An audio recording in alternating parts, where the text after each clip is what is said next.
ದೇವರ ಪರಿಶುದ್ಧ ನಾಮಕ್ಕೆ ಸ್ತೋತ್ರವಾಗಲಿ. ಎಲ್ಲರಿಗೂ ಭಾನುವಾರದ ವಂದನೆಗಳು.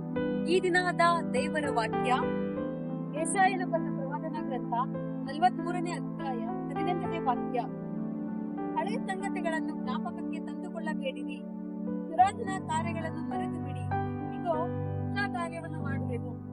ದೇವರ ಪರಿಶುದ್ಧ ನಾಮಕ್ಕೆ ಸ್ತೋತ್ರವಾಗಲಿ. ದೇವರು ಈ ದಿನ ನಮಗೊಂದು ವಾಗ್ದಾನವನ್ನು ನೀಡುತ್ತಿದ್ದಾರೆ. ನಮ್ಮ ಜೀವಿತದಲ್ಲಿ ಹೊಸ ಕಾರ್ಯವನ್ನು ಮಾಡಲು ಆತನು ಶಕ್ತನು. ಆದರೆ ನಾವು ನಮ್ಮ ಹಳೆಯ ಕಾರ್ಯಗಳು, ಅಂದರೆ ನಮ್ಮ ಪಾಪದ ಜೀವಿತ, ಶಾಪದ ಜೀವಿತ, ಸುಳ್ಳಿನ ಜೀವಿತ, ಇವನ್ನೆಲ್ಲವನ್ನು ಬಿಟ್ಟು, ಅಥವಾ ನಮ್ಮ ಜೀವಿತದಲ್ಲಿ ಹಳೆಯ ಸಂಗತಿಗಳು, ಕೆಟ್ಟ ಸಂಗತಿಗಳು, ಕಹಿ ಸಂಗತಿಗಳು ಏನಾದರೂ ನಡೆದಿದ್ದರೆ ಅದರ ಬಗ್ಗೆನೇ ಚಿಂತೆಯನ್ನು ಬಿಟ್ಟು ದೇವರ ಕಡೆಗೆ ಬಂದರೆ, ವಾಕ್ಯದಲ್ಲಿ ಪ್ರಾರ್ಥನೆಯಲ್ಲಿ ನೆಲೆಯೂರಿದರೆ ನಮ್ಮ ಜೀವಿತದಲ್ಲಿ ದೇವರು ಹೊಸ ಕಾರ್ಯವನ್ನು ಮಾಡಲು ಶಕ್ತರಾಗಿದ್ದಾರೆ. ದೇವರು ಈ ವಾಕ್ಯಗಳನ್ನ ಆಶೀರ್ವದಿಸಲಿ. ಪ್ರಾರ್ಥಿಸಿಕೊಳ್ಳೋಣ. ಪರಿಶುದ್ಧನಾದ ದೇವರೇ, ನಿಮ್ಗೆ ಸ್ತೋತ್ರ. ಈ ವಾಕ್ಯವನ್ನ ಕೊಟ್ಟಂತಹ ಪ್ರೀತಿಗಾಗಿ ಸ್ತೋತ್ರ ಕರ್ತನೆ. ಅಪ್ಪ, ನಮ್ಮೆಲ್ಲರ ಜೀವಿತದಲ್ಲಿ ಕರ್ತನೆ, ನೀವು ಹೊಸ ಕಾರ್ಯವನ್ನು ಮಾಡಲು ಶಕ್ತರಾಗಿದ್ದೀರಿ ದೇವ.